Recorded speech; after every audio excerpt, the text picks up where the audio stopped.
So when I ask my students every year, what's the slope formula? This is the most popular answer, which is slope-intercept form, but not the slope formula. So slope formula is m equals, you can think of it different ways. Some people call it rise over run. I don't particularly love that one, but that's the idea of it. The change in y, y2 minus y1 over x2 minus x1.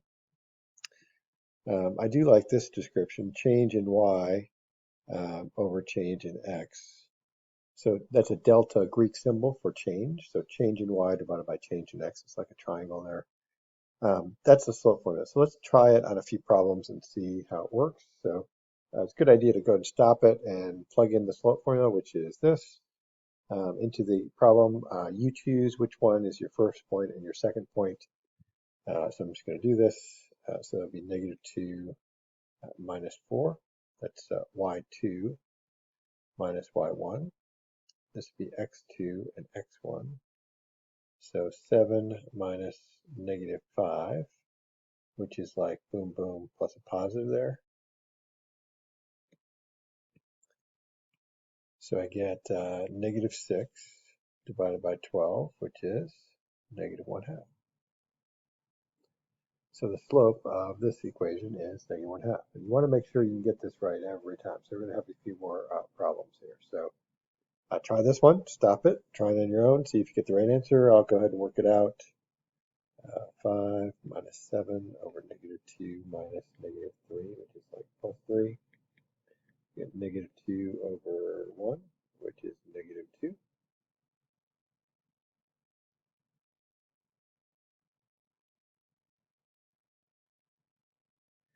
And this one, again, stop it, try it. So, ooh, this one's going to be interesting. So, y1 minus y2, 4 minus 4 over -3 minus 2. So I get 0 over -5. Sometimes my students have trouble with that.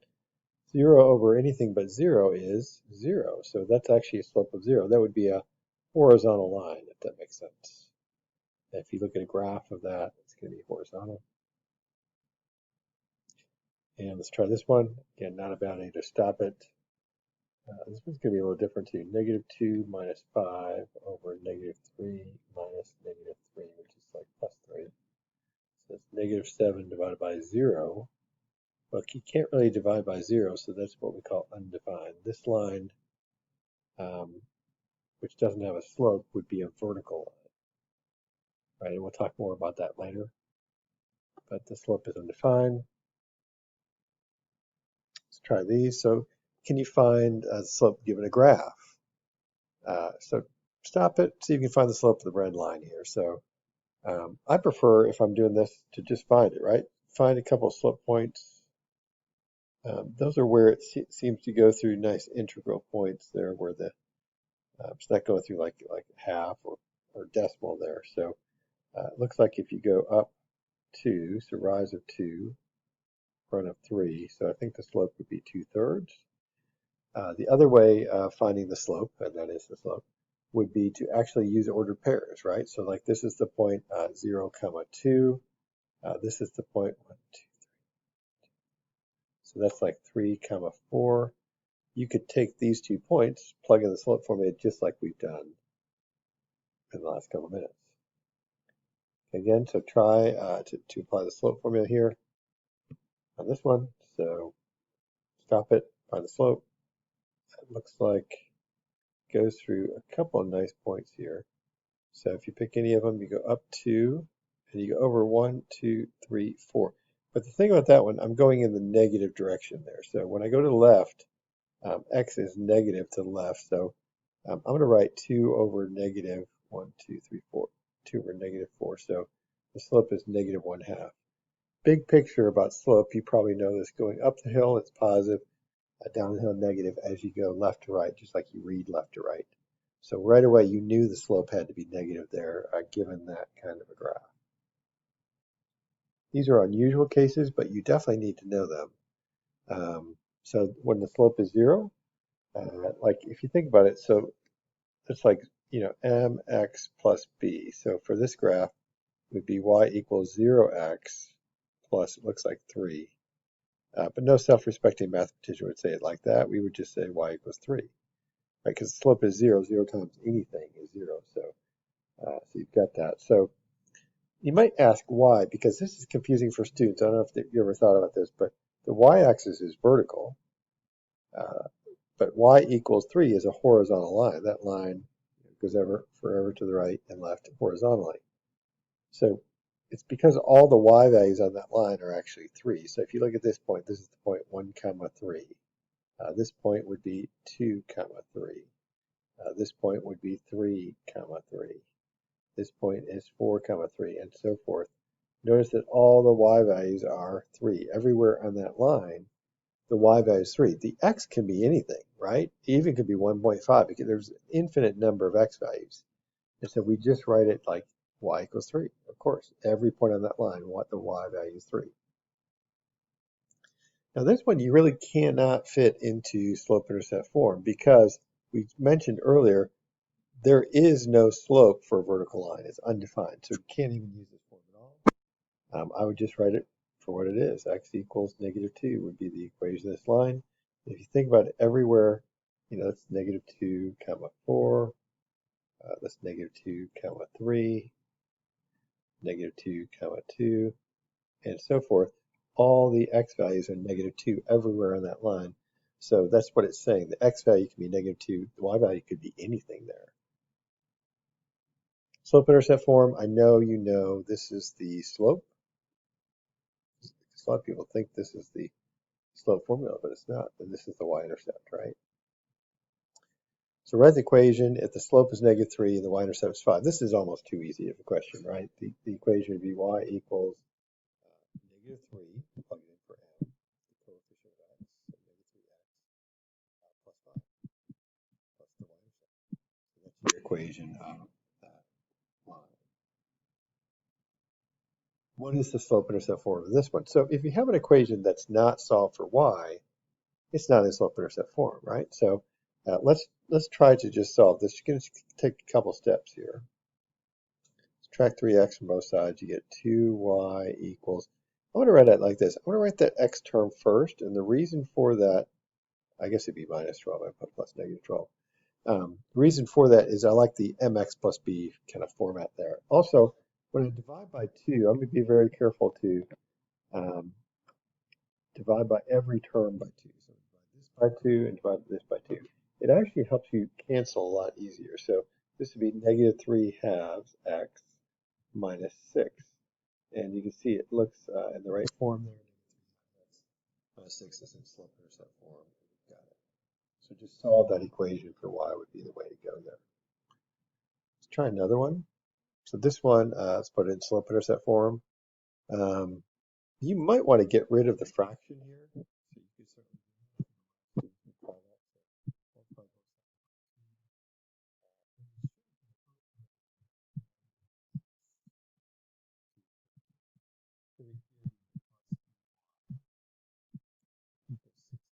It's looking a little better.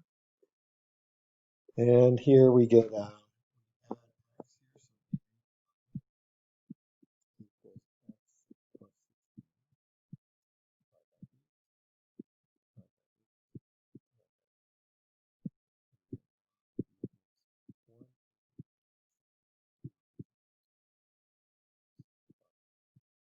(16 over 8 is 2).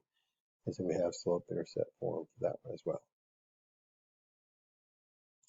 Find the equation line. So now we're going a step further. So first, you've got to find the slope. So let's do that. We've learned how to do that. So that's -2 minus 4 over 7 minus -5, which is like plus 5. So we get -6 over 12, which is -1/2. So the slope is -1/2.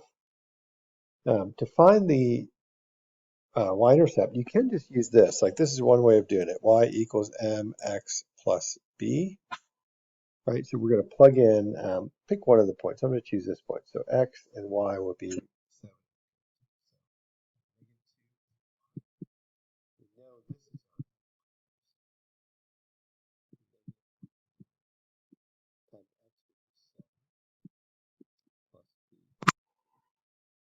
And we get -2 equals -7 halves.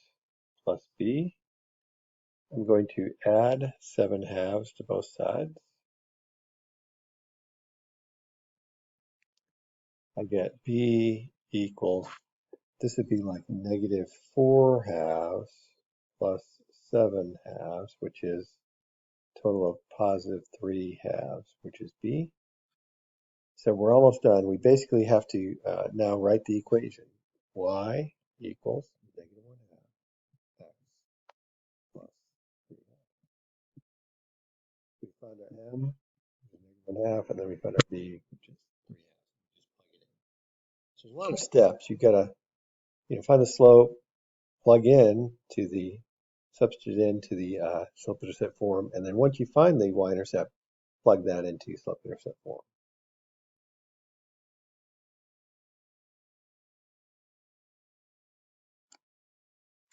Let's just look at one more. Looks like 3 people are going to compute the slope. I just want you to see this. It's kind of interesting. So, so if we look at, let's see, Ava here. So we're going to find the slope between these lines. So to do that, I'm going to draw a slope triangle here. So 0, 0 is this point. 3, 2 is this point. So to go up from there, I go up 2 over 3. So it looks like the slope is 2/3.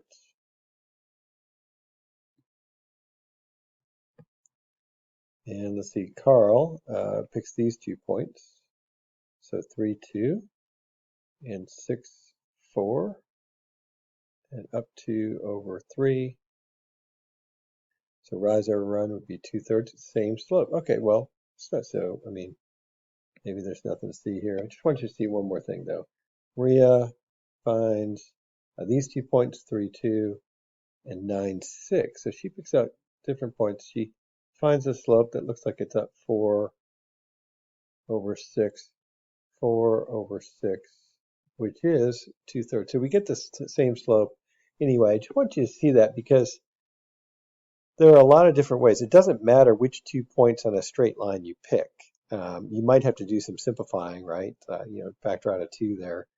But you should get the same slope any 2 points you pick. So whatever 2 points you see, but notice you have to kind of identify what those nice integral points are and pick one of those and you should be just fine on finding the slope.